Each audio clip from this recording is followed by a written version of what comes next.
제레미 다이아몬드를 보셨는지 모르겠어요. 740페이지짜리 책입니다. 더 두꺼운 책을 쓴 사람이 하나 있어요.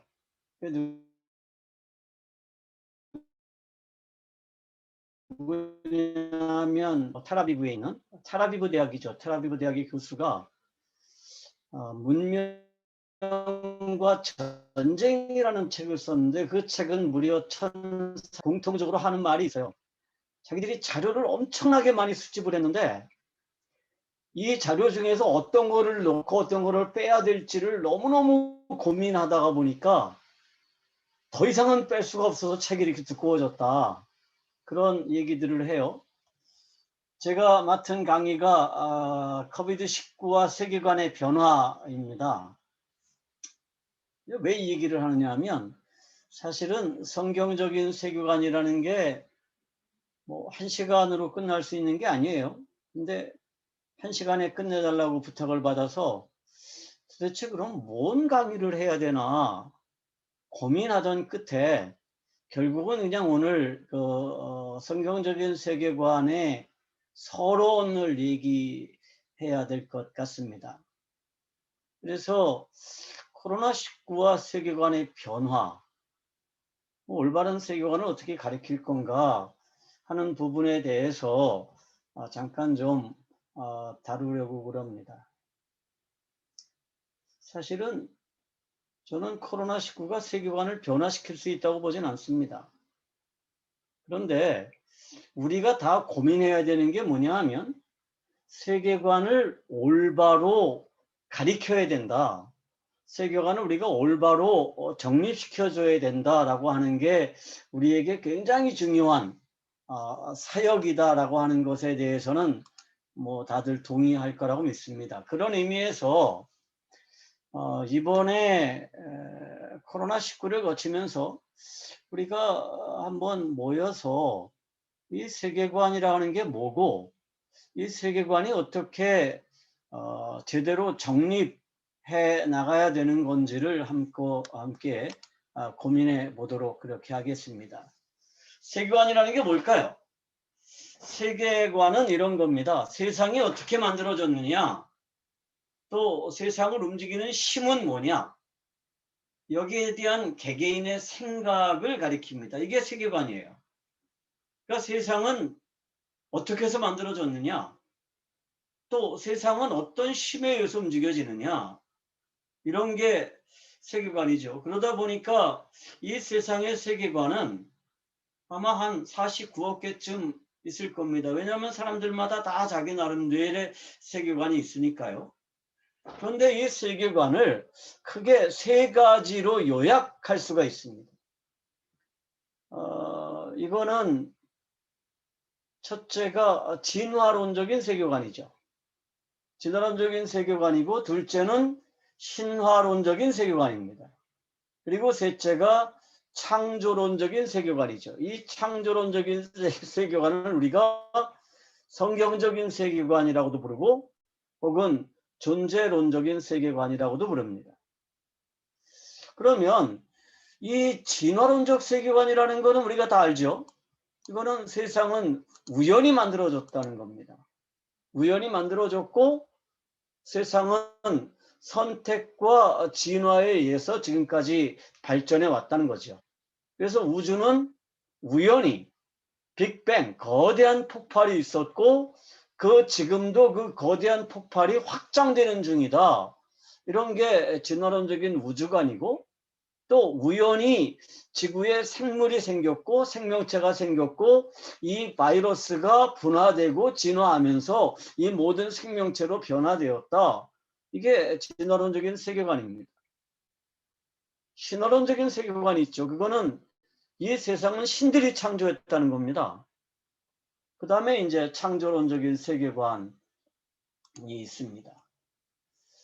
그래서 각 세계관을 비교해보면 그래요. 진화론에서는 창조주가 없습니다. 그죠? 세상을 움직이는 힘은 뭐냐? 그건 우연입니다. 우연히 세상을 움직이죠. 존재의 목적이 있느냐 없느냐? 진화론에서는 없습니다. 세상이 우연히 생겨났기 때문에 존재의 목적이 없어요. 그럼 이 존재의 목적을 누가 정할 수 있느냐? 존재의 목적이 없지만 존재의 목적을 정한다 그러면 내가 정하는 겁니다. 그래서 진화론적인 세계관을 가지고 사는 사람들은 존재의 목적을 뭐라고 생각하느냐 하면 행복해지는 것이 존재의 목적이라고 믿습니다.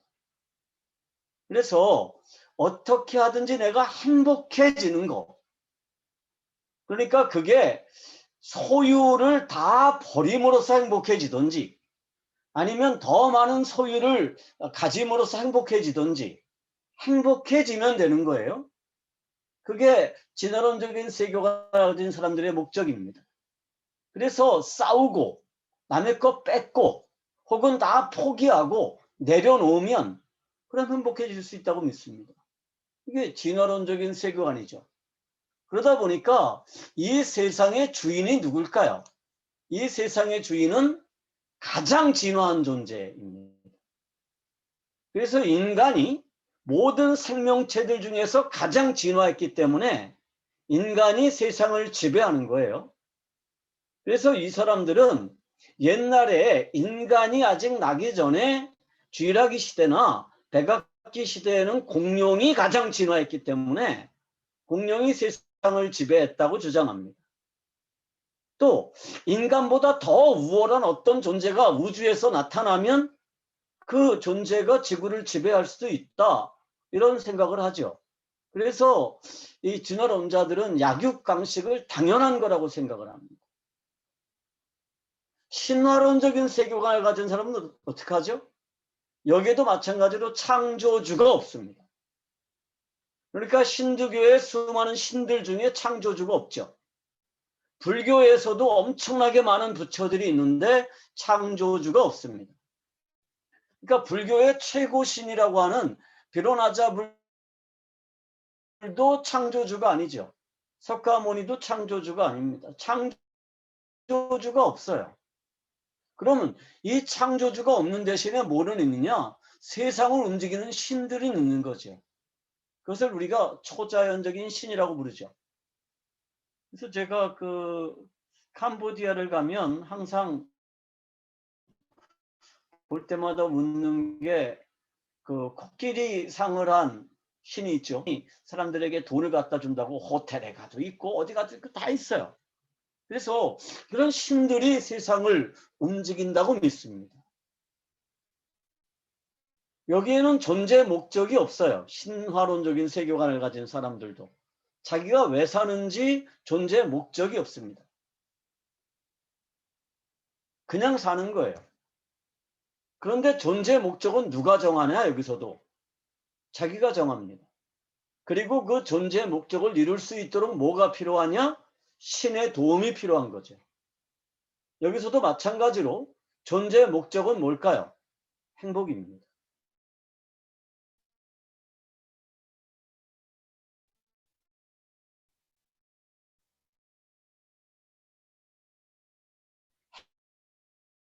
행복하기 위해서 세상에 좀 더 좋은 세상에 태어나기 위해서 지금 현재를 희생하죠. 그것도 사실은 누가 주인이에요? 내가 주인입니다. 내가 정하는 거예요. 내가. 그러다 보니까 이런 세상에서 주인은 누구냐? 신을 움직일 수 있는 주문이나 춤 혹은 음악을 아는 사람들이 힘 있는 사람입니다. 샤먼들이죠. 승려들입니다. 그래서 여러분들이 읽어보셨는지 모르겠지만 티벳 사자의 서라고 하는 책이 있습니다. 이게 두껍지는 않고요. 어렵지도 않은 책인데 그 책에 보면 사람이 죽었을 때 어떤 경험을 하는지가 자세하게 나와 있습니다. 그 승려의 도움입니다. 그 주문을 아는 사람, 그 길을 아는 사람이 죽어갈 때 그 곁에서 얼마나 적절하게 도움을 주느냐, 조언을 해주느냐가 굉장히 중요한 거예요. 그러다 보니까 사실은 기독교에서도 하나님을 어떻게 조정할 수 있는 능력을 가지기를 굉장히 원하죠. 그리고 그런 분들을 우리가 소위 말해서 뭐 큰 목사님이라고 이렇게 생각하는 분들도 가끔 있습니다. 또 다른 세계관은 창조론적인 세계관입니다. 여기에는 창조주가 있죠. 우리는 그분을 하나님이라고 믿습니다. 그러니까 어떤 종교나 어떤 철학에서도 창조자가 없어요. 오직 성경만 하나님이 세상을 창조했다고 선언하고 시작해요. 그러니까 창조자가 있죠. 뿐만 아니라 이 세상을 움직이는 분이 누구냐? 이분이 창조주라는 겁니다. 그분이 하나님이시고 그 하나님의 섭리에 의해서 우주가 움직여진다는 거예요. 그러면 창조된 모든 것들은 존재 목적이 있죠. 제가 지금 들고 있는 이게 마우스입니다. 이거 누군가가 만들었죠. 그냥 만든 게 아니라 컴퓨터의 커서를 움직이고 컴퓨터를 조종할 목적으로 만들었습니다. 그러니까 창조된 모든 것들은 존재 목적이 있어요. 그럼 이 존재 목적은 누가 정하느냐? 창조자가 정합니다. 자, 우리는 하나님이 세상을 창조했다고 믿죠. 뿐만 아니라 하나님이 나를 창조하셨고 나를 세상에 보내셨다고 믿습니다. 그러면 내가 존재하는 이유가 어디서 나와야 되느냐? 나에게서 나오면 안 되고 창조주에게서 나와야 되는 거죠. 그것을 우리가 기독교적인 세계관의 핵심이라고 봅니다. 그런데 우리가 그렇게 나는 창조론을 믿습니다. 나는 창조론적인 세계관을 가지고 있습니다. 이렇게 말하면서 사실은 내가 무엇 때문에 사는지 그 이유를 어디서 찾나요? 내 행복을 위해서 나는 존재한다고 믿습니다. 그래서 내 행복을 위해서 하나님이 도와주셔야 되고 내가 지옥 가지 않도록 하기 위해서 예수님이 필요하고 이렇게 생각들을 합니다. 그러면 그거는 그냥 말은 창조론을 믿는다고 하지만 실제로는 진화론적이거나 혹은 신화론적인 세계관을 가지고 사는 거죠. 제가 선교지를 다닐 때마다 가지는 의문 중에 하나가 그거예요. 도대체 우리가 왜 존재할까? 이 문제에 대해서 이거 너무 강조하지 않는 거 아닌가? 그런 의문을 늘 가지고 있습니다. 이 세상은 두 가지의 우주가 존재하죠. 하나는 영적인 우주입니다. 이 영적인 우주는 눈에 보이지 않죠. 그리고 거기에는 영적인 존재들, 천사들과 귀신들이 존재합니다. 눈에 보이지 않지만 분명히 존재하죠. 그 영적인 우주를 책임진 존재가 누구냐면 캐루빔들, 즉 천사장들이죠. 그들은 왜 존재할까요? 하나님을 알고 하나님을 예배하도록 하기 위해서, 하나님을 섬기도록 하기 위해서 존재합니다. 물질 우주가 있죠? 이 물질 우주는 시간과 공간과 물질로 구성되어 있기 때문에 눈에 보입니다. 이 물질 우주가 지금 우리들이 존재하는 이 우주죠. 여기에는 물질적인 존재들이 있습니다. 시간과 공간의 제약을 받는, 그리고 한계를 가지고 있는 존재들이죠. 이 물질 우주의 관리 책임은 누구에게 맡아졌느냐? 우리가 성경을 읽어보면 이것은 인간에게 맡겨진 게 분명해요. 그래서 인간은 우주를 관리해야 될 책임이 있죠. 하나님은 이 물질 우주를 왜 만드셨느냐? 하나님은 그냥 만드신 게 아니죠. 하나님은 전지하신 분입니다. 이 전지하다라는 말은 슈퍼컴퓨터처럼 모든 것을 다 하신다. 그런 단순한 뜻이 아니에요. 하나님은 모든 것을 계획하신다라는 의미입니다. 그러면 하나님은 창조하실 때 그냥 즉흥적으로 창조하신 게 아니라 계획하시고 그 계획에 따라서 창조하셨습니다. 영적인 우주를 창조하신 하나님, 하나님을 알고 하나님을 예배하고 하나님을 섬기도록 영적인 우주를 창조하신 하나님은 물질적인 우주를 창조하셨습니다. 계획을 가지고 창조하셨죠. 그 계획이 뭐예요? 하나님을 알고 하나님을 예배하는 것입니다. 이게 성경적인 세계관의 핵심입니다. 존재의 목적을 이해하느냐는 것입니다. 우리가 너무 그 복음의 초보에 머물러 있습니다. 그래서 예수 믿고 천국 간다. 예수 믿으면 이 세상에서 행복해진다. 그렇게만 복음에 접근하다 보니까 사실은 성경적인 세계관의 이 핵심에 대해서 별로 그렇게 관심이 없어요. 다시 말하지만 창조된 모든 것들은 목적이 있습니다. 이 우주는 창조됐습니다. 영적인 우주가 창조되었고 물질적인 우주가 창조되었습니다. 그러니까 이 우주에 존재하는 모든 것들은 다 뭐가 있느냐? 존재의 목적이 있다는 거예요. 존재의 목적이 다 있죠. 우주를 향한 하나님의 목적, 하나님의 계획이 뭘까요? 그것은 물질 우주와 영적인 우주 모두가 하나님을 알고 하나님을 예배하도록 창조하셨다는 겁니다. 그게 하나님의 계획이고 그게 모든 우주의 존재 목적이죠. 우리는 하나님을 알고 하나님을 예배하도록 창조되었습니다. 이게 기독교 세계관에서 아주 중요한 그러한 부분이죠. 그런데 물질 우주에는 한계가 있습니다. 하나님은 물질이 아니죠. 또 물질 세계에 속해 있지 않은 그러한 영이십니다. 그래서 요한복음 4장 24절은 뭐라고 그래요? 하나님은 영이시니 예배하는 자가 영과 진리로 예배할지니라 그랬습니다. 하나님은 물질 세계에 속해 있지 않습니다.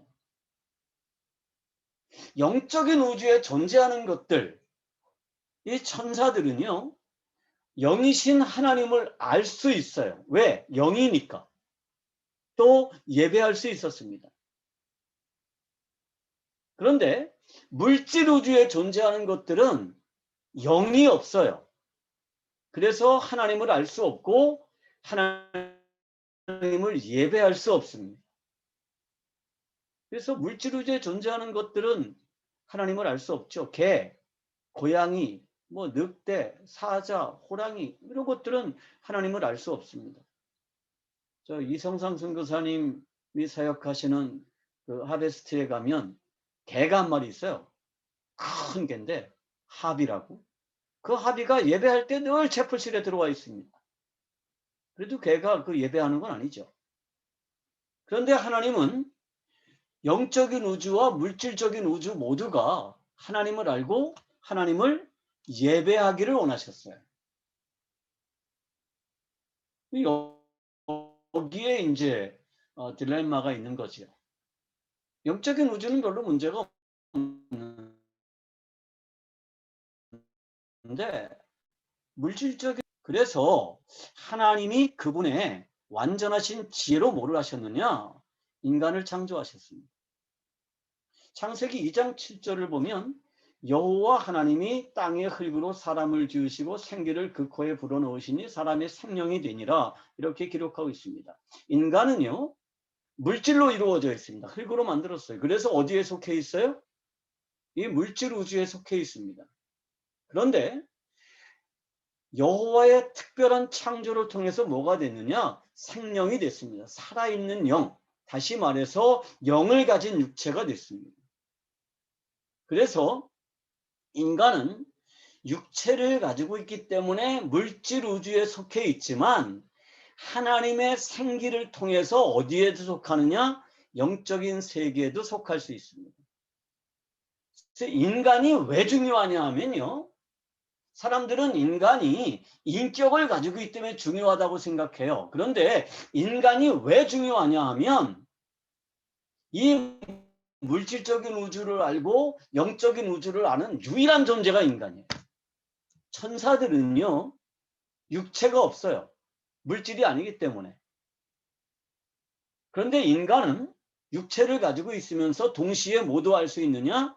영적인 세계도 알 수 있는 존재입니다.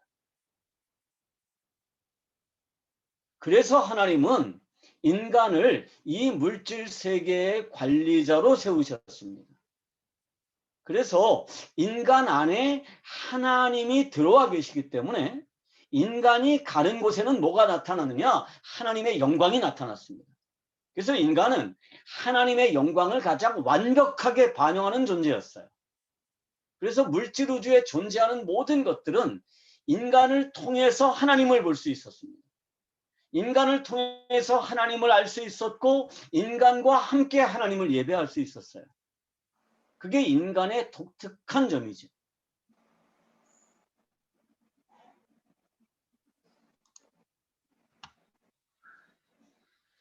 그런데 그 인간이 스스로가 하나님이라고 주장하기 시작했어요. 스스로가. 나도 하나님 할 수 있어. 라고 주장하기 시작했죠. 그래서 뭐를 먹었어요? 선악을 알게 하는 나무의 열매를 먹었습니다. 그러니까 여기서 선악을 안다는 거는요. 뭐가 선한 일이고 뭐가 악한 일인지를 알 수 있게 됐다는 뜻이 아니에요.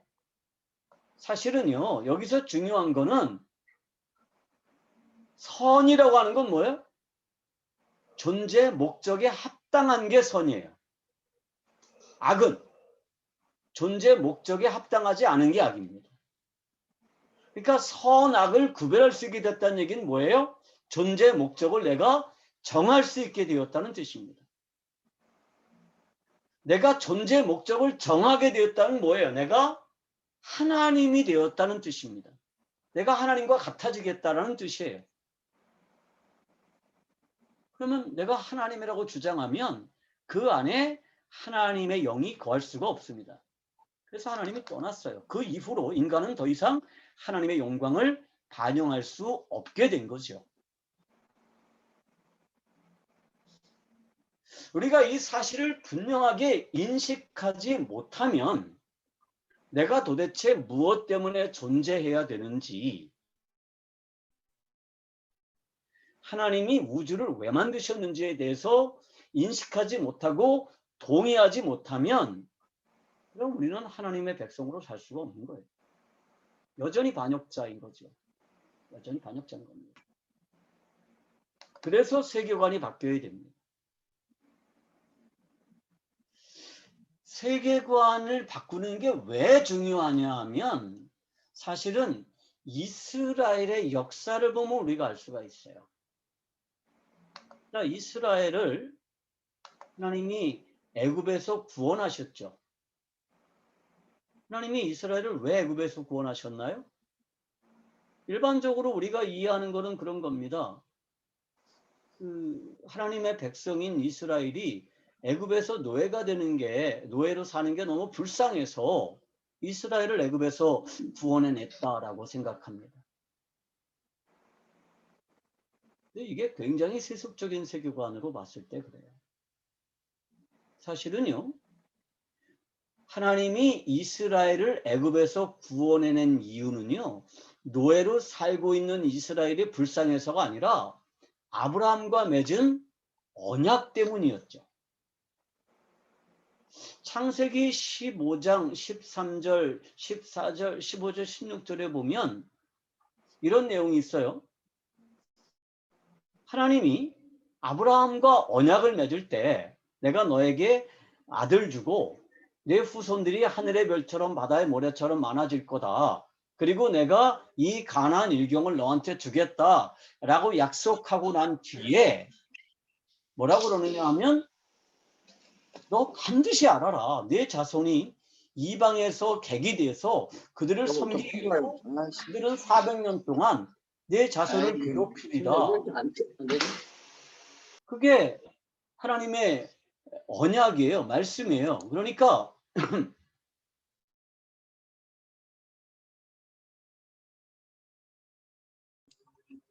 구본식 목사님, 그 음소거가 됐으니까 좀 다시 마이크를 켜주시기 바랍니다. 갑자기 왜 음소거가 됐을까?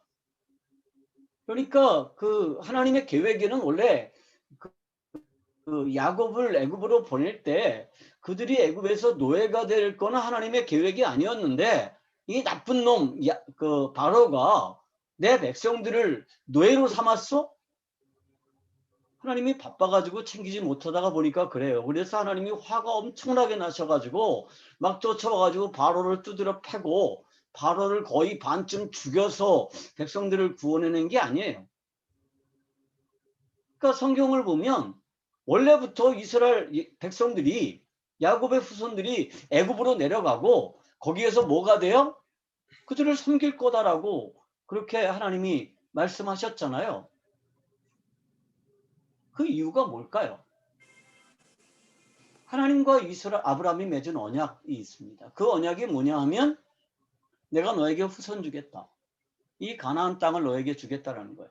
아브라함에게 아들이 없어서, 아들이 너무 절실하고 땅이 없어서 땅이 너무 절실하니까 내가 그거 너한테 줄게.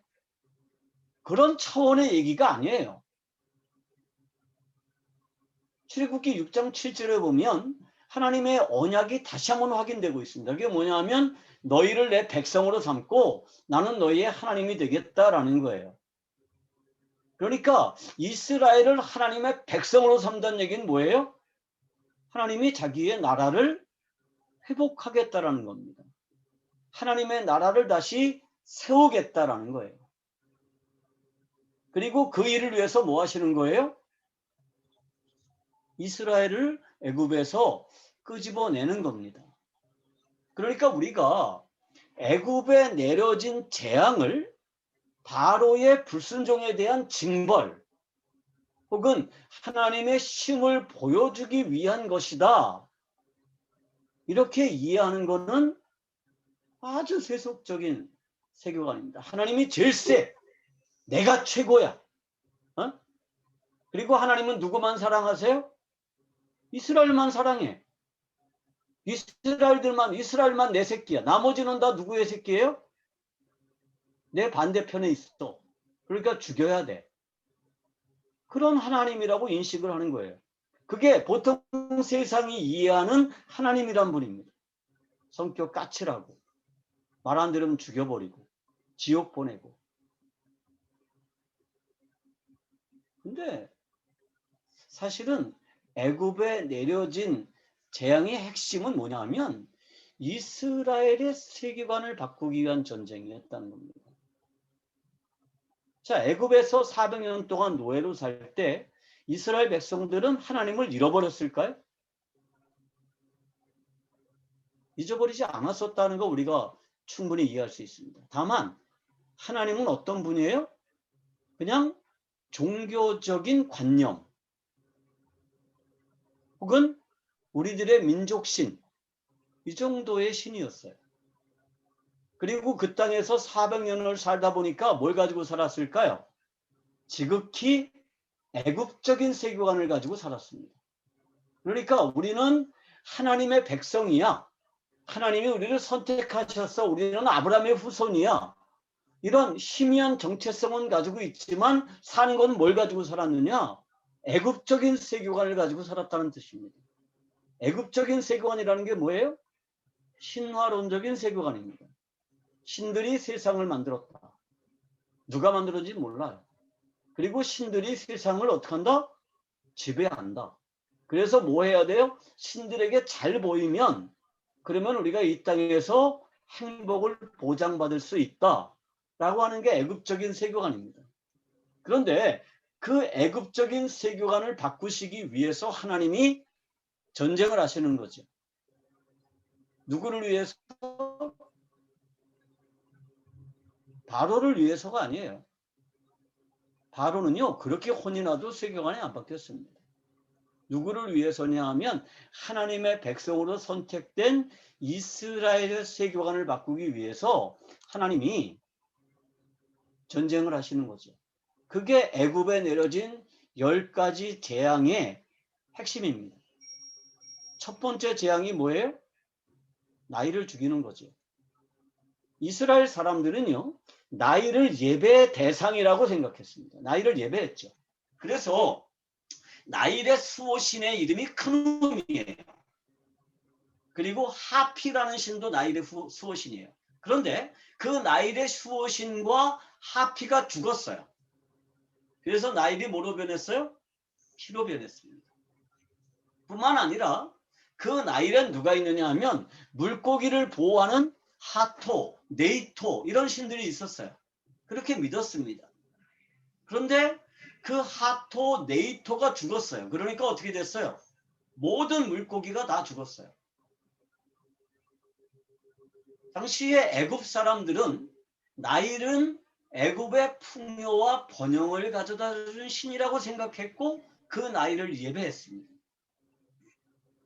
그리고 400년 동안 그 땅에서 살다 보니까 이스라엘 백성들도 당연히 그런 생각을 가지고 있었죠.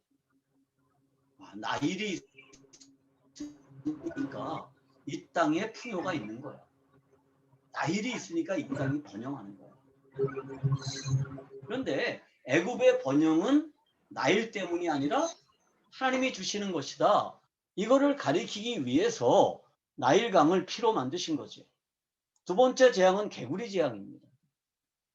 이 개구리 재앙은요, 개구리 모양을 한 여신이 있어요.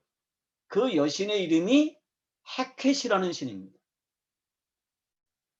이 헤켓은 뭘 상징하느냐 하면 생명과 다산을 상징합니다. 몇 년 전에 제가 영국 박물관에 갔었어요. 우리가 말하는 대형 박물관. 정말 미이라들이 많더라고요. 엄청나게 미이라가 많은데 그 미이라들 중에서 왕족의 미이라에는 뭐가 있느냐 하면 이 개구리 모양의 헤켓이 도자기로 구워져서 올려져 있더라고요.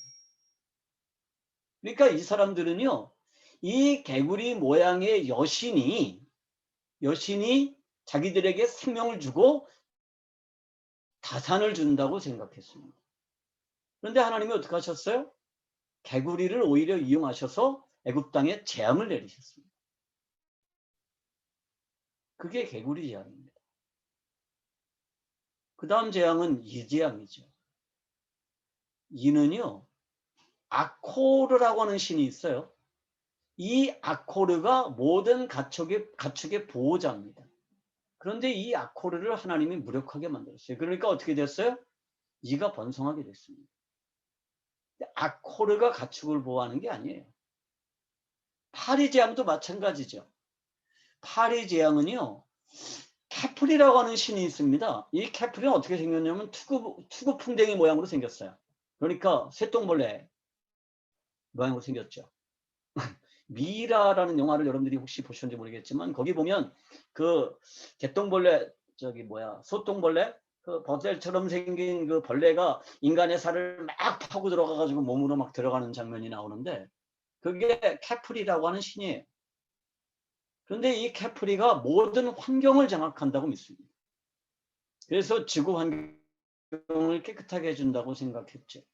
그런데 지구 환경은 캐프리가 이렇게 보호하는 게 아니에요. 누가 해요? 하나님이 하신다는 겁니다.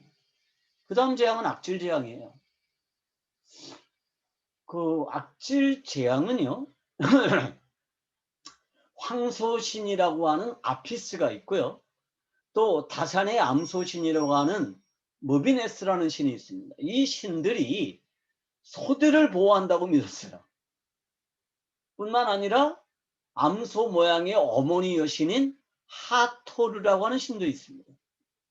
그런데 이 신들을 하나님이 죽여버렸어요. 그러니까 어떻게 됐어요? 모든 가축에 전염병이 퍼졌습니다. 그런데 특이한 점은 그때부터 나오죠. 이스라엘 사람들 소유의 가축, 고센에 있는 가축들은 전염병이 안 번졌어요.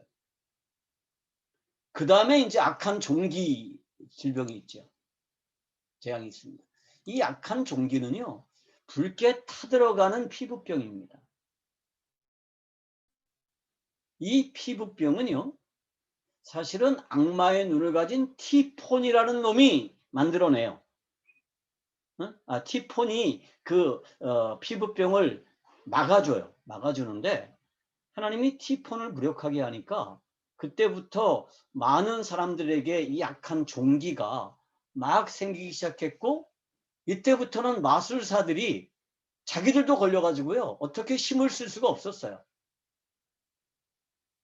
그 다음에 이제 무거운 우박이 내리죠.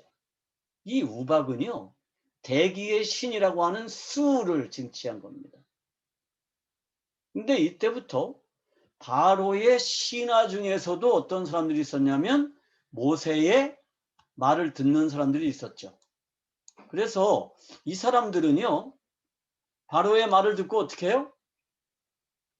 바로의 말을 듣고 짐승들을 다 끌어들였습니다. 그게 이제 일어난 변화 중에 하나죠.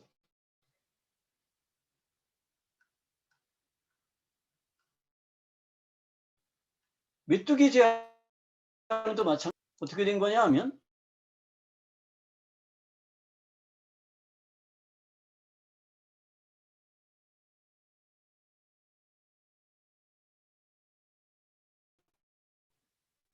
이게 자꾸만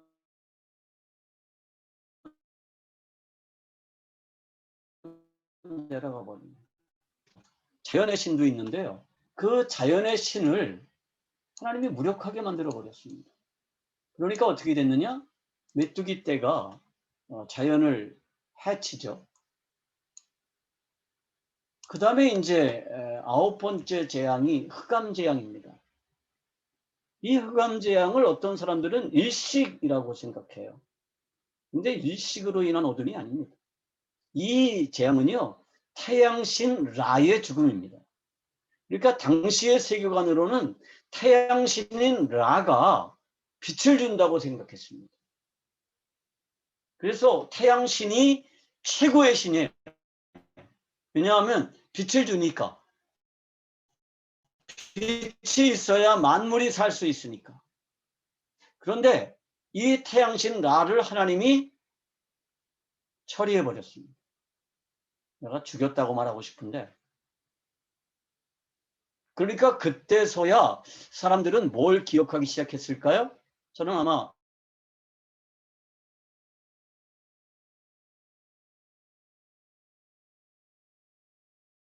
이스라엘 백성들이 좋아하셨다, 하나님이 창조하셨다.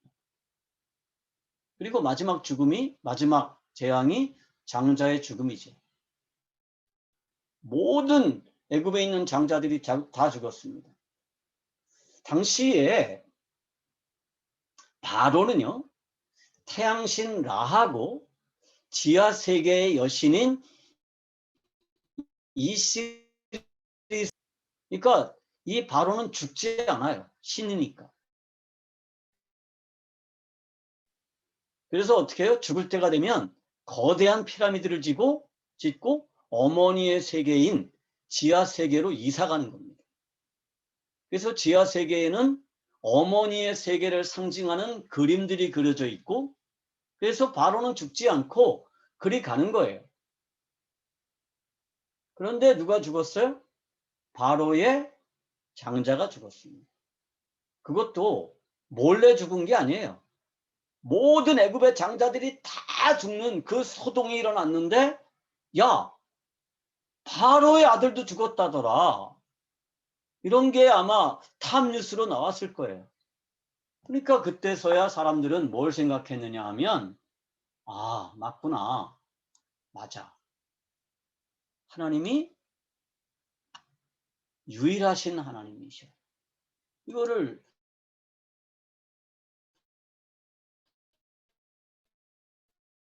비로소 누구를 위해서 이런 일들을 하셨느냐 하면 바로를 혼내주기 위해서가 아니에요. 여러분, 바로의 마음을 점점 더 강팍하게 하신 분이 누구세요? 하나님이시잖아요. 하나님이 바로의 마음을 점점 더 강팍하게 하셔서 바로가 점점 더 뭐 하셨어요? 말을 안 들었어요. 그때마다 고난이 가중됐어요. 징계가. 근데 그게 바로를 혼내주기 주기 위해서가 아니에요. 뭐 하기 위해서느냐면 이스라엘의 세계관을 바꾸기 위해서입니다. 어떤 세계관? 하나님이 이스라엘을 택한 목적이 있다는 거예요. 그리고 그 목적입니다. 그래서 하나님이 이스라엘 백성들을 애굽에서 끄집어내시죠. 그게 모든 목적의 전부였다 그러면 사실은 하나님이 어떻게 하셔야 돼요? 야, 내가 좀 미안해. 어?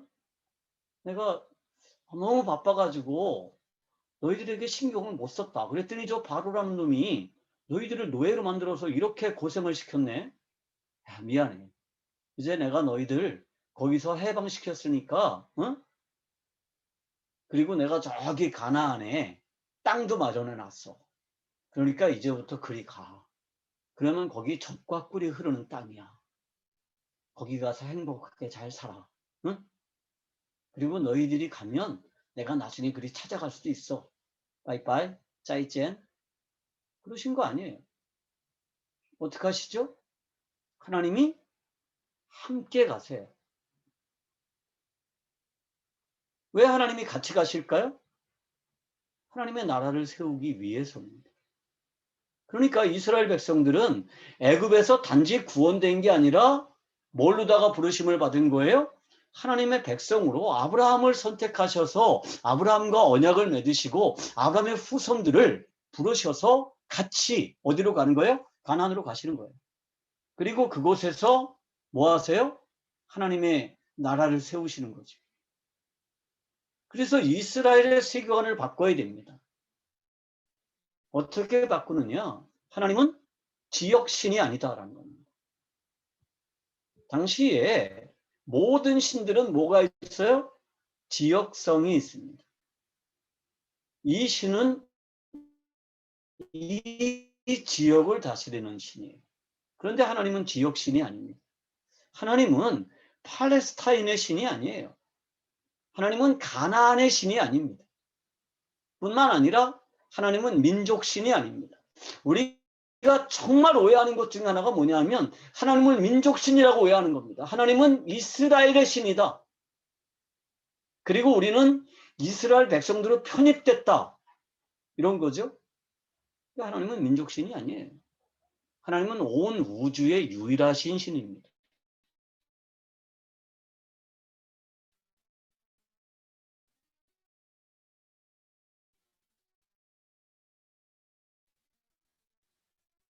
하나님의 존재를 믿는다. 이렇게 얘기하죠. 그런데 하나님은 그냥 존재하는 게 아니라 분명한 목적을 가지고 계시다는 거예요. 그 목적을 위해서 아브라함을 부르시고 그와 언약을 맺으셨다는 겁니다. 그리고 그 언약을 이루시기 위해서 가나안 땅에 죄악이 가득 찼을 때 애굽에서 이스라엘 백성들을 불러내시고 이스라엘 백성들과 함께 가나안으로 가신다는 거예요. 마찬가지죠. 오늘 우리도 분명하게 알아야 될 게 있습니다. 하나님은 지역신이거나 민족신이 아닙니다. 그래서 저는 나라를 위해서 기도할지언정 민족을 위해서는 잘 기도하지 않습니다. 뿐만 아니라 하나님은 분명한 존재의 목적을 가지고 계십니다. 어떤 목적이 있을까요? 우리를 구원하시는 게 하나님의 목적일까요? 아니에요. 우주에 하나님의 나라를 회복하고 우주를 다시 하나님의 통치가 미치는 그러한 하나님의 나라로 바꾸시는 게 하나님의 목적입니다. 그 목적을 위해서 우리를 구원하셨고 우리를 교육하시고 지금도 우리와 함께 가신다는 거예요. 그게 임마누엘의 하나님이시죠. 하나님이 나와 함께 계신다는 게 무슨 뜻일까요? 지금도 하나님은 나와 함께 계시면서 내 세계관을 바꾸어 가고 계시다는 거예요. 그런데요, 세계관이 안 바뀌면 어떤 문제가 있을까? 그거를 기록한 내용이 여호수아서 6장 18절과 19절에 나와 있습니다. 거기 보면 이렇게 돼 있죠. 너희들이 여리고를 점령하고 난 뒤에 뭐 하지 말라? 전리품 택하지 말라는 거예요. 전리품 너희들이 가지면 안 돼. 그랬어요. 그런데 이스라엘에 어떤 일이 일어나죠? 아간이라는 사람이 전리품 중에 일부분을 감췄어요. 그래서 하나님이 이스라엘 자손들에게 진노하셨습니다. 그래서 결과가 어떻게 돼요?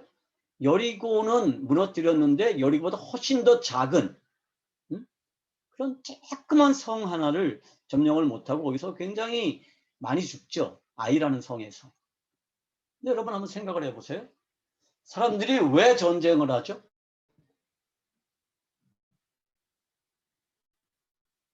남의 것 뺏기 위해서 전쟁합니다. 지금은 지금도 거의 비슷하지만 제가 요즘 읽고 있는 책 중에 하나가 그 라자르가트 페이지짜리 아주 두꺼운 책을 요즘 열공하고 있는데요.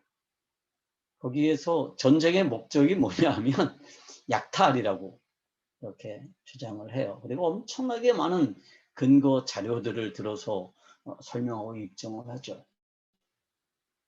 전쟁을 하는 이유는 남의 것 뺏기 위해서예요. 또 뭐 하기 위해서?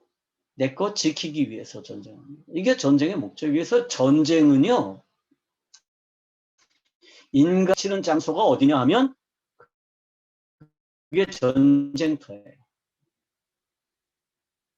그런데 하나님이 그 전쟁을 하는데 너희들 전리품 가지면 안 돼. 그 전리품은 다 내 거야. 다 죽어라고 싸우게 만들고. 사실은 여리고에서 이스라엘이 싸운 건 아니죠. 하나님이 대신 싸우셨습니다. 그리고 전리품은 절대로 가지면 안 돼. 그럼 하나님이 욕심쟁이시라서 그럴까요? 아니에요. 그 이유가 뭐냐면 전쟁의 목적이 전혀 다르기 때문입니다. 인간의 전쟁이 욕심과 욕심이 부딪히는 전쟁이라고 그러면 이 전쟁은 어떤 전쟁이에요? 하나님의 나라를 회복하기 위한 전쟁입니다. 그래서 우리가 이것을 뭐라고 불러요? 홀리워라고 부르는 거예요. 이 이스라엘 백성들은 이 하나님의 나라를 회복하기 위한 전쟁에 하나님의 군대로 부름을 받은 거죠. 그런데 이 전쟁의 목적을 제대로 이해하지 못한 사람들이 있었던 것 같아요. 아간 한 사람만 그랬다고 저는 믿지 않습니다. 많이들 그랬을 거예요. 그래서 제비 뽑잖아요. 아간이 뽑혔어요. 물론 하나님이 그 전능하심으로 아간을 딱 집었을 수 있지만 사실은 다른 누가 찍혔어도 마찬가지였을 거라고 믿습니다. 그래서 아간은요, 이 하나님의 전쟁, 이 거룩한 전쟁의 목적을 이해하지 못했어요. 그래서 뭐 했느냐? 세속적인 세계관을 가지고 전쟁한 사람이에요. 그래서 어떻게 해요? 전리품들 중에 한 부분을 자기가 챙긴 거죠. 세계관이 안 바뀐 겁니다. 세계관이 안 바뀌면 어떤 문제가 있을까요? 하나님의 나라의 건설이 지체됩니다.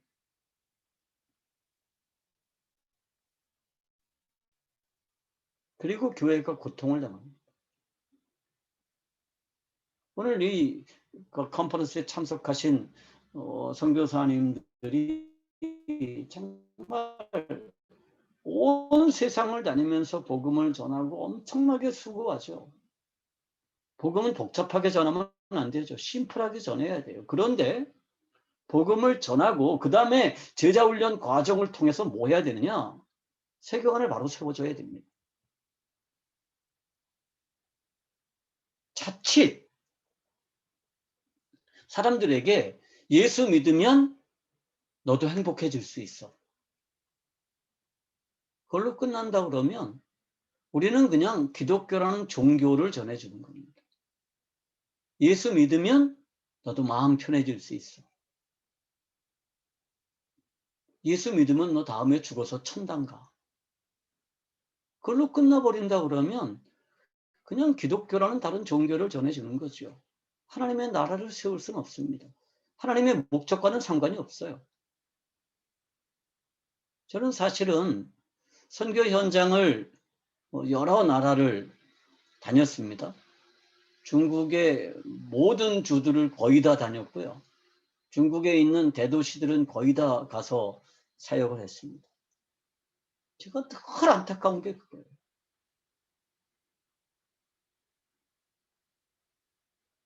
그냥 거기서 멈추는 거예요. 그래서 나 구원받았네, 너 구원받았니? 나는 예수 믿고 기뻐, 늘상 기쁘다. 뭐 그런 정도에 머문다 그러면 문제인 거죠. 그래서 우리가 세계관을 바로 세워주는 게 정말 중요한 핵심입니다. 만약에 우리가 이 세계관을 세워주지 못한다 그러면 어쩌면 우리 선교는 실패일지도 몰라요. 우리가 다 수고하죠. 얼마나 수고합니까?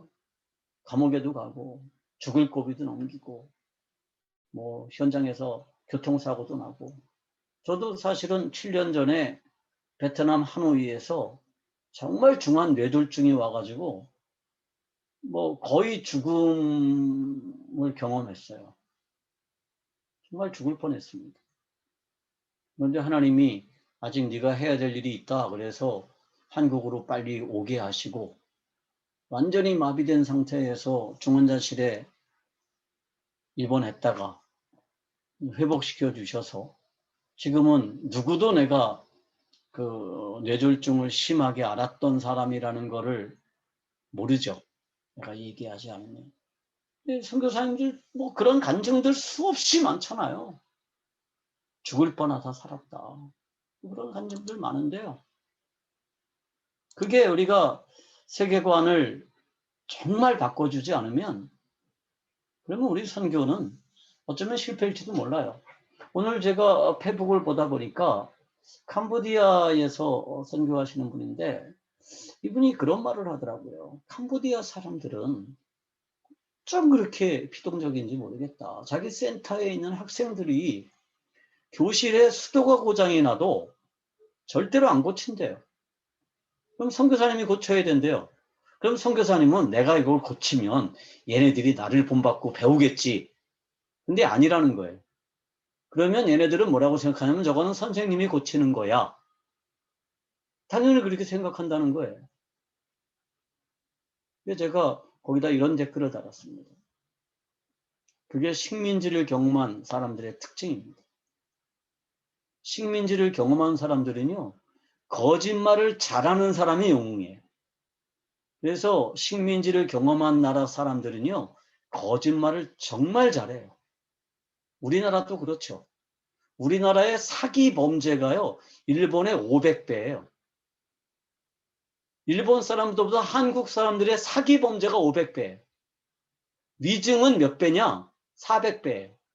그러니까 위증으로 검찰에 기소된 게 일본의 400배예요. 왜 그러냐면 우리는 식민지 경험을 해가지고 식민 지배자들을 대항하다 보니까 거짓말하고 속이는 게 당연해요. 그게 문화가 됐어요. 그리고 게을러요. 근데 이거가 이제 한국은 완전히 다 고쳐졌죠. 부지런한 거 이런 거는. 이건 우리 민족성하고도 관계가 있는 것 같은데 캄보디아 사람들을 보면 굉장히 비굴한 미소가 있고요. 정직하지 않고요. 뭐 이런 얘기들을 정말 많이 해요.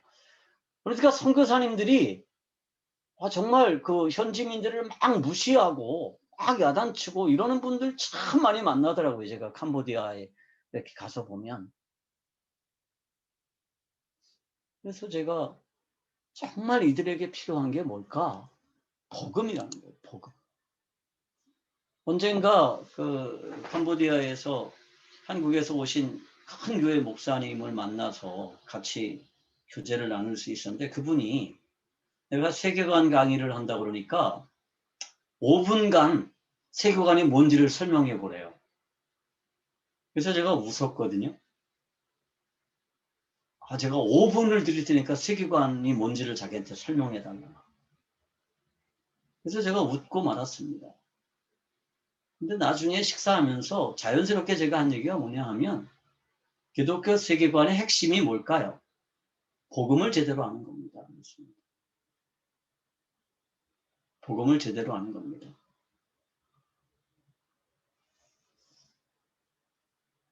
여러분, 밀양이라는 영화를 보신 적이 있나요? 밀양을 보면 그런 내용이 있습니다. 여기 그 나오는 여자가 전도연인데요. 이 여자가 서울에 살다가 이혼하고 아들을 하나 데리고 밀양이라는 도시로 이사를 가요. 그래 여기서 은근히 돈이 좀 많은 것처럼 자기를 포장하죠. 이 사람은 철물점 주인입니다. 그런데 이 전도연이 아들을 세탁소 주인이 유괴했어요. 그리고 죽였습니다. 그래서 전도연은 외아들을 잃어버렸어요. 근데 그 세탁소 주인 유괴범이 잡혔어요. 그리고 이제 감옥에 갔는데 이 사람이 이 여자를 전도했어요. 근데 이 여자는 뭐든지 하면 자기가 최고 잘한다라고 늘 이렇게 자기 자신을 드러내기를 좋아하거든요. 신앙이 굉장히 좋은 신앙을 가진 것처럼 이제 사람들에게 막 보이면서 어느 날 이렇게 선언해요. 내 아들을 죽인 그 살인범을 내가 용서하겠다. 그리고 감옥으로 면회를 가요. 그래서 찾아가서 내가 당신을 용서하겠다. 이렇게 선언하기로 해요. 그리고 감옥으로 면회를 갔는데 그 살인범이 나오는데요. 보통 이 전도연이는 이 살인범이 막 죄송스럽고 막 그래가지고 막 초췌하고 바짝 마르고 막 얼굴도 막 시커멓고 막 그렇게 변했을 거라고 생각을 했는데 살인범이 나오는데 얼굴에서 빛이 나는 거예요. 환한 미소를 띠고 나와가지고 오히려 하는 말이 뭐라 그러냐 하면 하나님께서 나는 이 감옥에 들어와서 하나님을 만났습니다. 그리고 하나님이 내 모든 죄를 다 용서해 주셨습니다. 그러니까 자매님도 하나님을 믿고 죄 용서를 받으세요.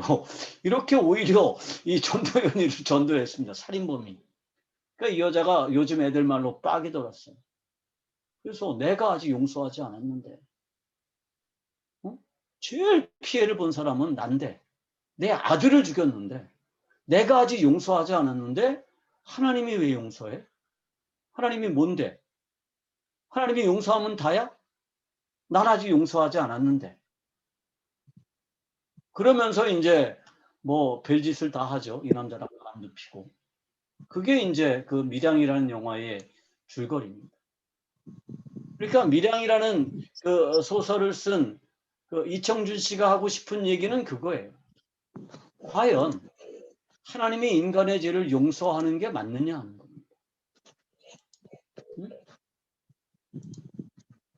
하나님이 인간과 인간 사이에서 일어난 문제에 하나님이 개입하셔야 되느냐?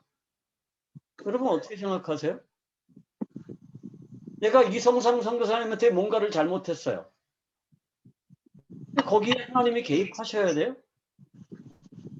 그냥 서로 사랑하고 용서하고 배려하고 그러면 인간의 죄 문제는 충분히 해결 가능하지 않을까요?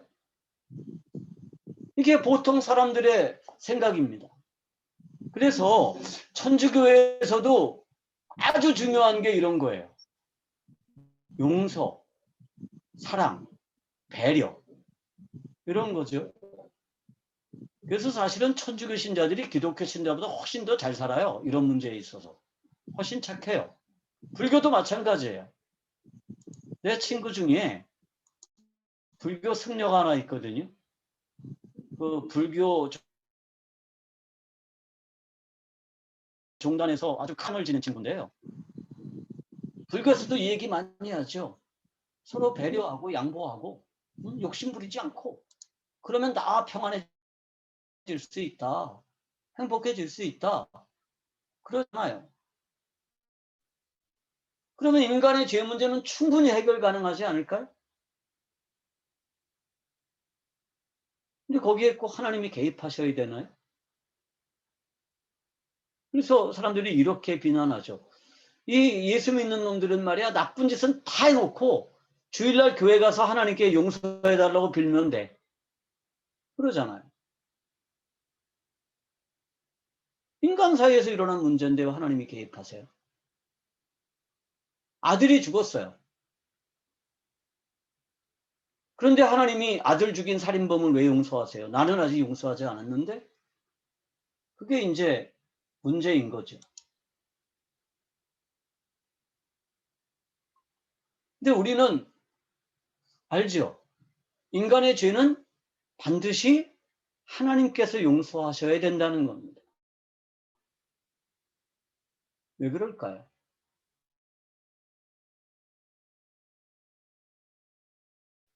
죄는요, 인간과 피조물인 인간이 창조주의 자리를 찬탈하려고 시도한 반역입니다. 이게 죄의 핵심이죠.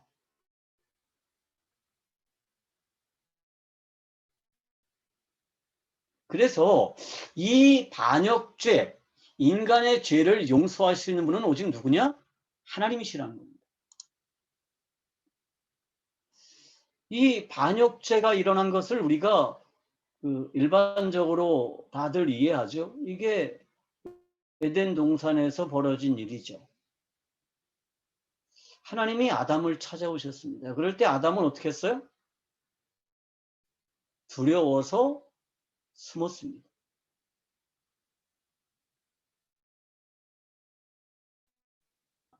동산에서 하나님의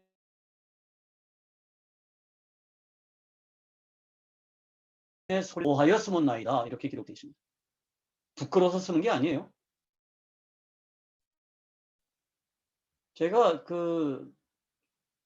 리차드 도킨스라고 하는 여러분 학자를 아시죠? 만들어진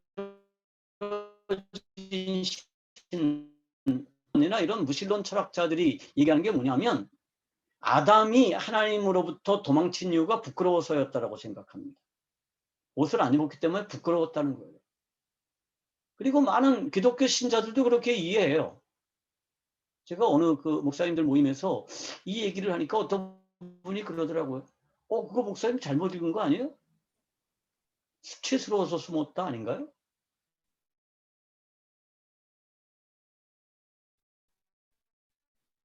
그래요. 부끄러워서 분명히 기록되어 있습니다. 그랬더니 이분이 탁 하는 말이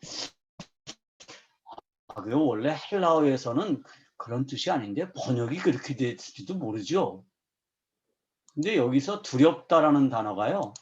히브리어에서 야레라는 단어로 쓰여져 있습니다.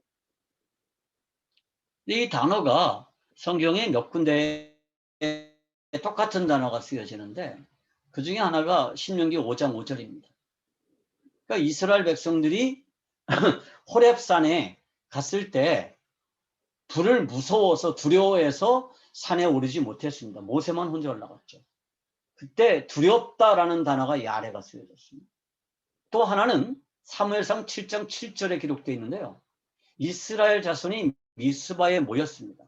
그러니까 블레셋 사람들이 이스라엘을 치고 올라왔어요. 그러니까 이스라엘 자손들이 블레셋이 지금 쳐들어온다는 소식을 듣고 두려워했습니다. 그때도 야레라는 단어가 쓰여졌어요. 그러니까 야레라는 건 뭐냐 하면 죽음의 공포를 수반하는 두려움입니다. 그냥 부끄러움이 아니에요. 옷을 안 입었기 때문에 부끄러워서 숨은 게 아니에요.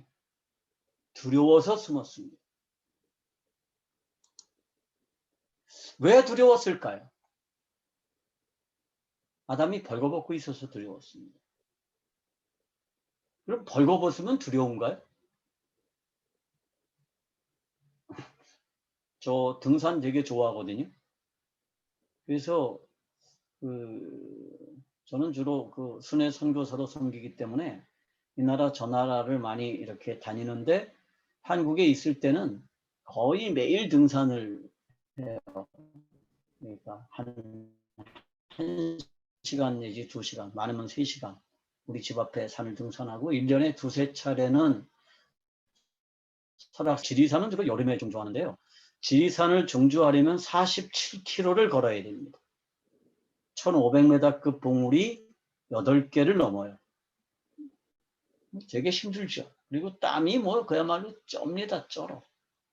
좀 이제 등산을 마치고 한 2박 3일 마치고 내려올 때쯤 되면 제일 아쉬운 게 뭐냐면 샤워하는 거죠.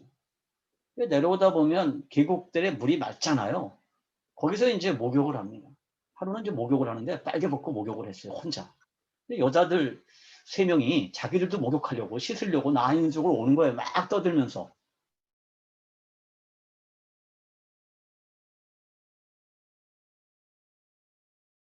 계속 와요. 그래서 제가 여기 지금 저 목욕하고 있어요. 그랬더니 여자들이 얼마나 그리고 막 도망갔다고. 저는 왜 여자들이 오는 거 막았을까요? 여자들은 왜 도망갔을까요? 아마 부끄러웠을 거죠. 부끄러워서. 그런데 아담은요, 벌거벗고 하나님을 만나는 게 부끄러웠던 게 아니에요. 두려웠습니다. 여기서 질문이 하나 있죠. 선악과를 먹기 전에 아담과 이브는 자신이 벌거벗었다는 걸 몰랐을까요? 어떤 사람들은 그렇게 생각하죠. 그때는 몰랐대요. 선악과를 먹으니까 똑똑해져가지고 비로소 자기가 벌거벗었다는 걸. 창세기 2장 25절을 보면 아담과 그의 아내 두 사람이 벌거벗었으나 인식했다는 거예요. 근데 부끄럽지 않았습니다. 그러면 선악과를 먹기 전에 아담과 이브는 하나님을 만났을까요? 자주 만났겠죠. 자주 만나서 기쁜 교제를 나눴겠죠. 그럼 그때도 두려웠을까요? 두렵지 않았겠죠. 어떤 일이 생겼을까요? 왜 아담과 이브는 선악과를 먹고 난 뒤에 하나님을 만나는 게 두려워졌을까요? 여기 2개의 단서가 있습니다. 그게 2개의 단어로 되어 있는데요. 하나는 히브리어의 파카드라는 단어고요. 또 다른 단어 하나는 아타르라는 단어예요. 우리가 그 시편 8편 4절과 5절에 굉장히 중요한 단서가 여기 기록이 되어 있습니다. 이게 뭐냐 하면 사람이 무엇이기에 주께서 그를 생각하시며 인자가 무엇이기에 주께서 그를 돌보시나이까. 그를 하나님보다 조금 못하게 하시고 영화와 존귀로 관을 씌우셨나이다 라는 구절이에요. 근데 여기서 돌보시나이까 라고 하는 단어가 성경에서는 권고하시나이까 라고 기록되어 있습니다. 이 권고하다 혹은 돌보다라는 단어가 이게 파카드인데요. 주의하여 돌보다, 찾아와서 필요를 채워주다 그런 뜻입니다. 그러니까 하나님과 인간은 어떤 관계였느냐 하면 하나님이 인간을 사랑하셔서 수시로 찾아와서 돌봐주고 챙겨주는 사이였다는 겁니다. 그러니까 선악과를 먹기 전에 아담과 이브는 하나님을 아주 자주 만났을 거예요. 뿐만 아니라 하나님이 어떻게 하셨어요? 그를 하나님보다 조금 못하게 하시고 영화와 존귀로 관을 씌우셨다 그랬어요. 자, 인간과 하나님이 서로 사랑하는 관계를 유지하려면 하나님 편에서는 아무 문제가 없는데 뭐가 문제일까요? 인간이 문제죠. 그래서 하나님은 어떻게 하세요? 인간을 하나님의 형상과 모양을 따라서 만드셨습니다. 그런데 하나님보다 조금 못하게 만드셨죠. 뿐만 아니라 영화와 존귀로 관을 씌우셨습니다.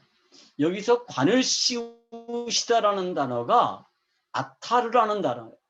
근데 이거는 뭐냐 하면 둘러싸다 라는 뜻입니다.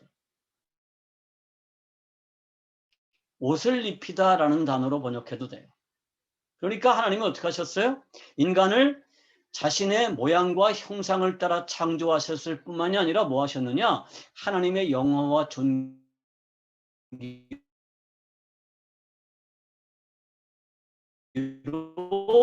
둘러싸셨습니다. 그래서 인간은 하나 문제가 없습니다. 그래서 인간은 영화와 전기의 옷을 입고 하나님과의 교제를 누릴 수가 있었죠. 그런데 어느 날 뭐가 없어졌어요? 이 영화와 전기가 빨가벗겨지는 일이 발생합니다. 언제 발생했죠? 아담이 스스로가 하나님이라고 주장하는 그 순간에 아담 안에 있던 하나님이 아담을 떠나셨습니다. 그래서 아담은 발가벗겨졌습니다. 그런데 아담이 발가벗겨졌다라고 하는 것은 그냥 단지 옷을 안 입었다는 뜻이 아니에요. 반역에 피할 수 없는 증거입니다. 아담이 뭐가 되려고 했다? 하나님이 되려고 했다. 라고 하는 그 반역에 정말 숨길 수 없는 증거가 뭐냐면 아담이 벌거벗겨졌답니다. 그리고 그 벌거벗은 그대로 반역자의 신분으로 하나님을 만나면 어떻게 될까요? 하나님은 자신을 죽일 거다라고 생각했습니다. 여러분 성경에 죄의 삭은 사망이다 그랬잖아요. 그리고 모든 사람이 죄를 지었다 그랬잖아요. 그럼 거기서 말하는 죄가 뭘까요? 전 어렸을 때 이게 정말 불만이었어요. 전 사실 어렸을 때 이게 착한 어린이였거든요. 나쁜 짓을 별로 안 했어요. 근데 교회만 가면 맨날 죄를 회개하래. 죄 때문에 지옥 간대요. 그럼 어떡할까요? 맨날 똑같은 죄목들을 꺼내내서 회개했습니다. 제가 친구 집에서 친구와 같이 그 집 닭을 훔쳐 먹었어요. 친구 집에서 친구 집 닭을 친구가 훔쳐서 몰래 구워 먹었거든요. 그거 저 고등학교 2학년 때까지 맨날 회개했습니다. 초등학교 때부터 회개하라고 그럽니다. 한 것도 하고 한 것도 하고 친구네 과수원에서 배설이 해먹은 것도 회개하고. 근데 그것 때문에 하나님이 나를 지옥에 보낸다 해. 그럼 하나님은 정말 쪼잔하신 분이에요. 까다로우신 분이시고. 근데 또 하나님이 사랑의 하나님이래. 전 정말 이해할 수 없었어요. 그럼 사람들은 아담이 선악과를 먹은 게 왜 죄냐? 그럼 그러죠. 아, 그게 선악과 자체가 문제가 아니라 하나님이 먹지 말라고 한 거를 불순종한 게 죄.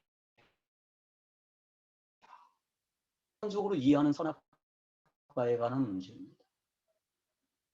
그럼 생각해 보세요. 여러분들 부모님 말 순종 잘했습니까? 잘할 때?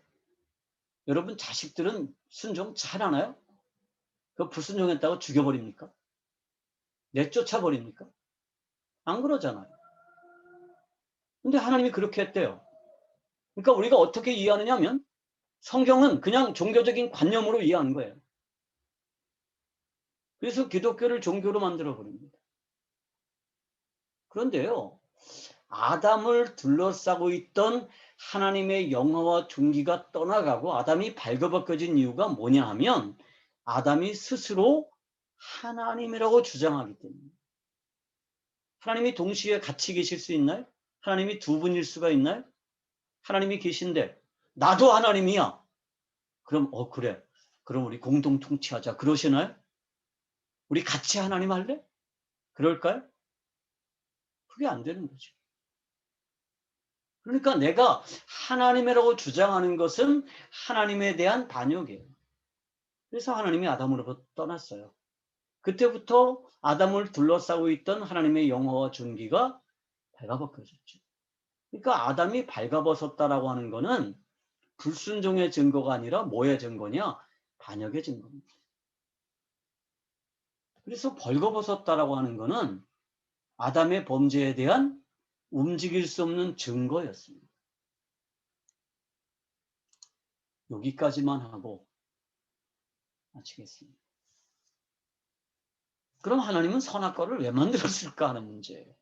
선악과 안 만들었으면 되잖아요. 그죠?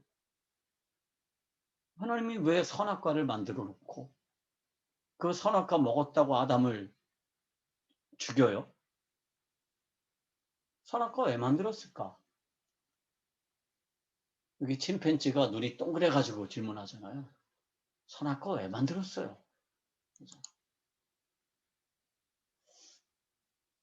선악과는 치명적인 독을 감추고 있었을까요? 아니죠. 단지 하나님의 명령에 대한 불순종의 문제일까요? 하나님은 절대적인 독재자이신가요? 그래서 말 안 들으면 죽이시나요? 아니에요. 선악을 알게 하는 나무의 열매는 제가 결론부터 말할게요. 아담을 죄로부터 보호하기 위한 안전장치였습니다.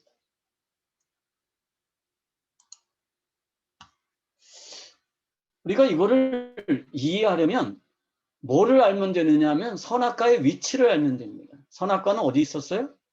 에덴의 중앙에 있었습니다. 위험한 독은 어디에 둬야 돼요? 안 보이는 데 둬야 됩니다. 접근하기 힘든 데 둬야 돼요.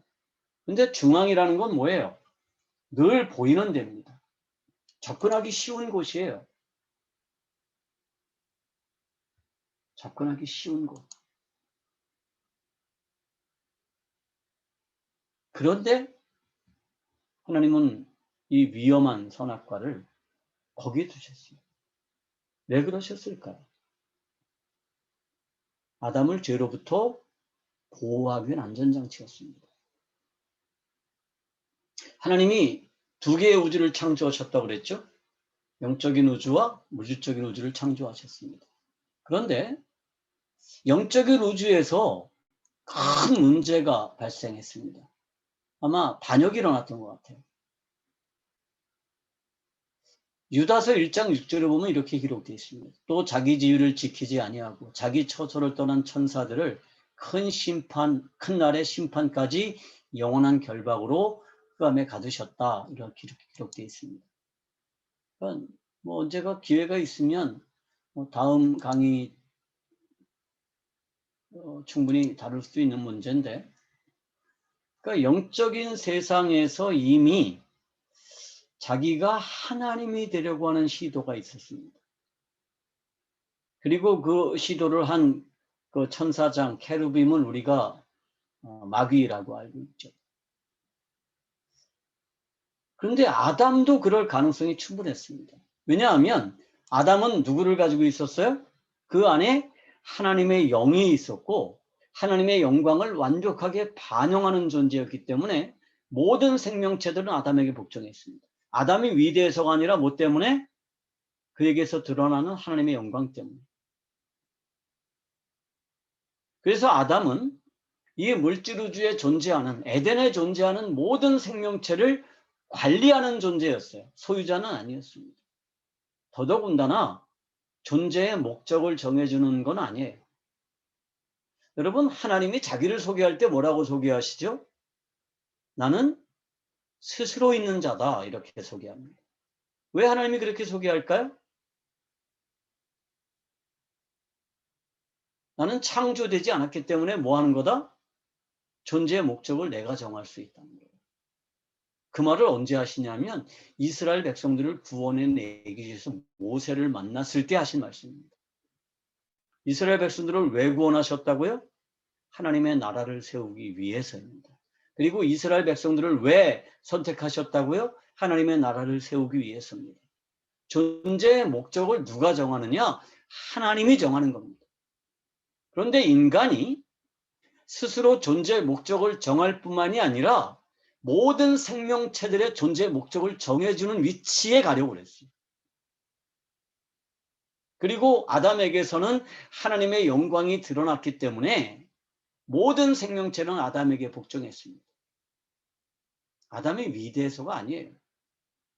그런데 아담이 이 부분을 착각하고 자신의 지위를 망각할 수 있었습니다. 그래서 하나님이 그렇게 하지 않도록, 그렇게 하지 못하도록 만들어주신 게 뭐냐?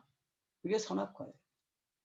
그리고 아담은 늘 보이는 자리에 뭐가 있었어요? 선악을 알게 하는 나무의 열매가 있었어요.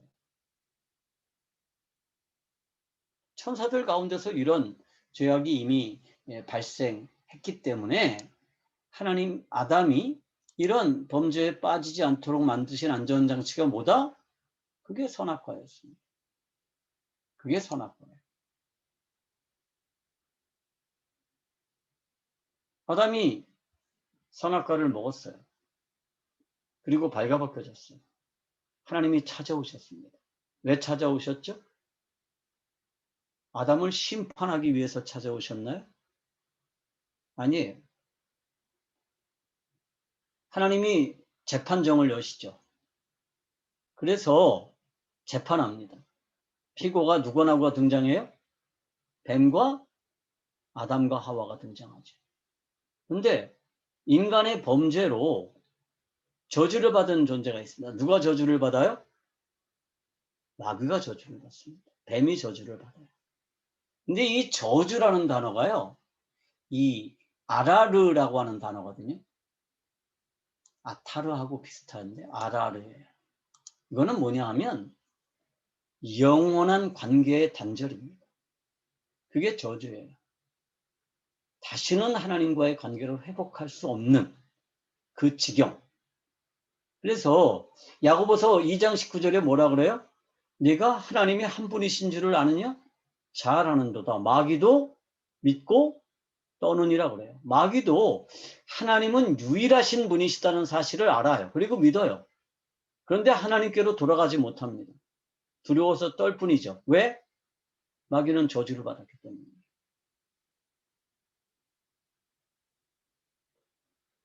그런데 하나님은 인간을 저주하지 않아요. 그 대신 누가 저주를 받아요? 인간의 관리 아래에 있었던 땅이 저주를 받습니다. 그래서 하나님이 새하늘과 새 땅을 창조하시기 때까지 이 세상에 존재하는 인간을 제외한 모든 생명체들, 물질적인 생명체들은 하나님을 알 수 없습니다.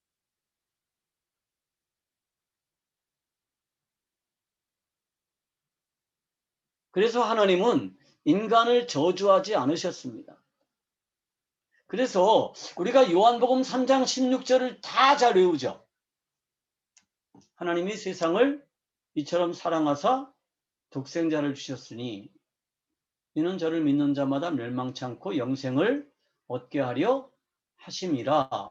이 말씀 누구나 다 외워요. 그런데 그 다음 구절은 잘 모르죠. 요한복음 3장 17절 말씀은 어떻게 되어 있을까요? 제가 읽어드릴게요. 하나님이 그 아들을 세상에 보내신 것은 세상을 심판하려 하심이 아니요 그로 말미암아 세상이 구원을 받게 하려 하심이라. 여러분, 하나님이 아담을 찾아오신 이유가 뭐죠? 아담 심판하려고 오신 게 아니에요. 아담에게 뭐 하려고? 하나님과의 교제가 가능하도록 방법을 알려주시기 위해서입니다. 하나님의 아들이 왔을 때도 왜 오셨어요? 심판하기 위해서 오신 게 아니에요. 뭐 하도록 하기 위해서?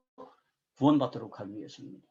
그래서 인간이 범죄의 흔적을 가리고 하나님과의 교제가 가능하도록 하신 조처가 뭐죠?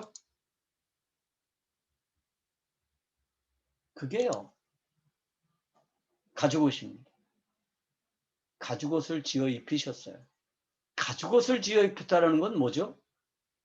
그냥 짐승의 가죽을 벗겼다는 뜻이 아니에요. 짐승을 희생했다는 뜻입니다. 그래서 인간은요, 그 뒤로 하나님과의 교제를 유지하기 위해서 뭐 해요? 하나님 앞에 나갈 때마다 희생 제물을 가지고 나갔습니다. 그러면서 하나님이 뭐 하세요? 약속하시죠. 무슨 약속하세요? 여자의 후손을 이 세상에 보내주실 것을 약속하세요. 그리고 그 여자의 후손이 뭐 할 거다? 뱀의 머리를 밟을 거다라고 약속하십니다. 그 여자의 후손이 누구예요? 그분이 예수님이십니다. 그리고 여자의 후손을 완벽하게 예표하는 존재가 누구예요? 그게 이삭이죠. 우리가 이것을 성경을 보면 재밌는 얘기가 있어요. 예수님이 자기 어머니를 2번이나 여자라고 호칭했습니다. 여자여라고 호칭했어요. 첫 번째가 언제예요? 메시아로서의 공식적인 사역을 시작하는 자리, 가나에 있는 잔치 자리에서 자기 어머니를 여자여라고 불렀습니다. 예수님이 술 취해가지고 자기 어머니를 못 알아본 게 아니에요. 두 번째는 언제 그랬느냐? 예수님이 메시아로서의 사역을 완성하는 자리, 십자가 위에서 말씀하셨죠. 예수께서 자기 어머니와 사랑하는 제자가 곁에 서 있는 것을 보시고 자기 어머니에게 말씀하시되 여자여 보소서 아들이니이다. 여기서 말하는 여자가 누굴까요? 여자의 후손할 때 그 여자입니다. 그러니까 여자의 후손으로 오신 분이 누구예요? 그게 예수님이세요. 그래서 예수님은 약속을 따라서 이 세상에 오신 여인의 후손으로 자신을 인식하셨다라는 의미예요. 그러니까 그냥 여자여라고 횡설수설하신 게 아니라는 겁니다. 하나님은 인간을 용서하셨습니다. 뭘 용서하셨어요? 인간의 반역죄를 용서하셨습니다. 그러니까 인간들이 아무리 선하게 살아도 이 반역죄의 책임을 지고 있는 한 절대로 하나님과 같이 살 수가 없습니다. 스스로를 하나님이라고 주장하면 하나님과 같은 공간에 존재할 수가 없어요. 그래서 어디로 가야 돼요? 하나님이 계시지 않는 유일한 장소. 거기가 지옥이잖아요. 그런데 하나님은 어떻게 하셨느냐? 인간의 반역죄를 용서하셨습니다. 이 인간의 반역죄를 용서하셨다라는 것을 우리가 복음이라고 해요. 그게 기쁜 소식입니다. 인간이 반역죄의 책임을 지고 있는 한 인간에게는 절대적으로 희망이 없습니다. 그런데 하나님이 인간의 죄를 용서하셨다라는 소식이 들렸어요. 그게 복음이에요. 그래서 복음이라는 건 뭐냐? 대사면령이 내려졌다는 겁니다. 복음이란 스스로 하나님이 되려는 반역을 시도하다가 실패하고 다시는 하나님과 함께할 수 없게 된 인간에게 그 반역죄를 용서한다는 사면령이 내려졌다는 소식입니다. 이 인간의 반역을 용서하실 수 있는 자격이 누구한테만 있어요? 하나님에게만 있습니다. 그래서 하나님만 인간의 죄를 용서할 수가 있어요. 그러면 이 사면령을 받아들이지 않는 사람들은 누굴까요? 자신의 죄가 반역죄라는 사실을 모르는 사람은 하나님의 사면령이 필요가 없어요. 그냥 선하게 살면 됩니다. 예수 믿고 착하게 살면 돼요. 하나님이 굳이 내 죄를 용서하실 필요가 없어요. 그런데 어떤 사람이 사면령을 받아들이느냐? 내가 지은 죄가 이 죄의 핵심이 반역죄다. 이거를 뼈저리게 인식하는 사람만 하나님의 용서를 받아들일 수 있습니다. 사면령을 받아들이지 않는 사람에게 있어서 그 사면령은 어떤 의미일까요? 그냥 종교적인 선언에 불과한 겁니다. 그것은 기독교적인 종교의 선언이에요. 실제가 아닙니다. 그래서 종교를 관념화할 수밖에 없는 거죠. 우리가 선교지에 나가서 복음을 전해요. 근데 이렇게 복잡하게 전할 수는 없죠, 처음에는. 그런데 반드시 뭐 해야 되느냐? 복음을 정말 차근차근 설명해 줘야 됩니다. 그래서 네가 가지고 있는 문제의 핵심이 뭐냐?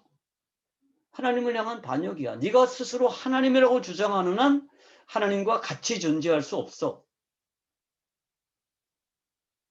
그러면 불교 신자들, 신두교 신자들 다들 자기가 신 되는 게 목표잖아요.